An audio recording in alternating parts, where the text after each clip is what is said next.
Well, hello then, I do hope you're all well. Now, did Tory Minister Therese Coffey really knowingly tell the Brazen lie in the House of Commons? Stockton North Labour's MP Alex Cunningham asked the party animal, yes, the karaoke queen, the Secretary of State for Works and Pensions, Therese Coffey, with statistics about rising child poverty within his constituency, and which of the candidacies for the top job will do something about it. Well, her answer was very interesting.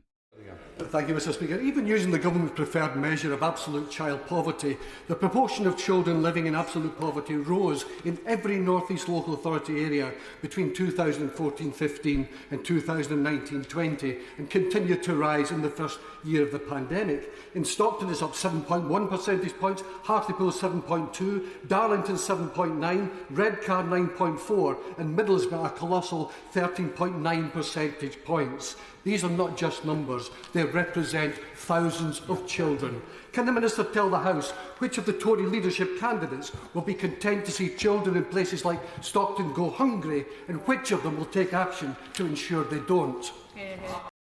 Probably none of them, because I don't really give a shite. Well, Mr Speaker, I'd be grateful if the honourable gentleman would give me the source specifically of his statistics, as I believe that child poverty, statistically, has actually fallen. And that is something of which this side of the House is proud.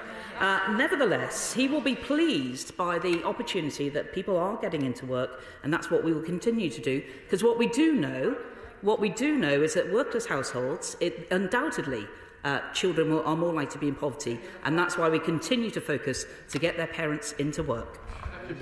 Well, Alex Cunningham, not to be outdone, asked for a point of order for the next day, and granted our Secretary of State for Works and Pension where he got his statistics from.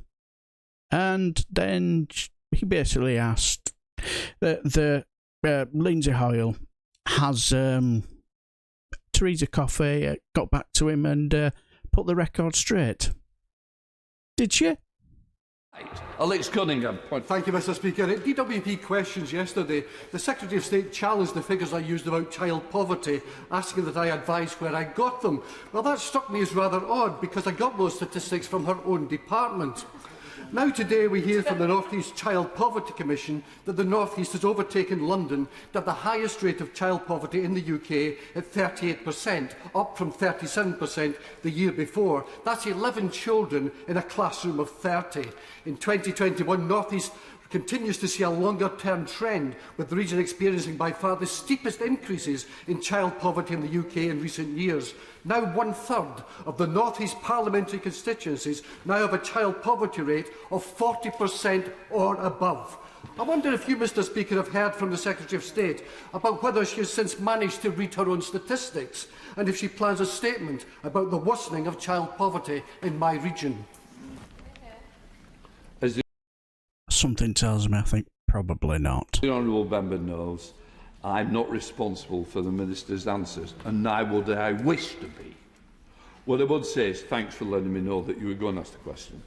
I've had no notice of any statement coming forward on the subject he mentions, but as I say, he has certainly put it on record, and I know, quite rightly, that people will be listening on this side of the bench, and I'm sure that at a possible future that those points can be corrected.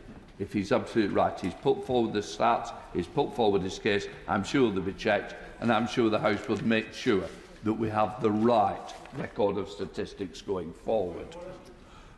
See, for me, she just told a brazen, disgusting, vile lie. And do you know what it reminded me of? It reminded me, when Chris Bryant basically filleted our Bodge Jobson, in the liaison committee meeting, and he said something really, really interesting. I think he's absolutely spot on when he says it. He said the reason why people like these tech liberties is because they see you take liberties, and it's like the fish rots from the head down, doesn't it? Once they see him just do whatever the hell they like, everybody else sees that, well, if he can get away with it, so can I. And for me, she just told a blatant lie. And she just disgusting. You know what I mean? It's just no moral ethics whatsoever. You know, moral fibre whatsoever. I've nowhere to go, so I'll just tell a Blaine, like, well, if it's good enough for the bodge, then it's good enough for me. I can get away with it all. But anyway, do hope you enjoyed the video. And I shall bid you farewell, and always remember, never trust a Tory. And take care.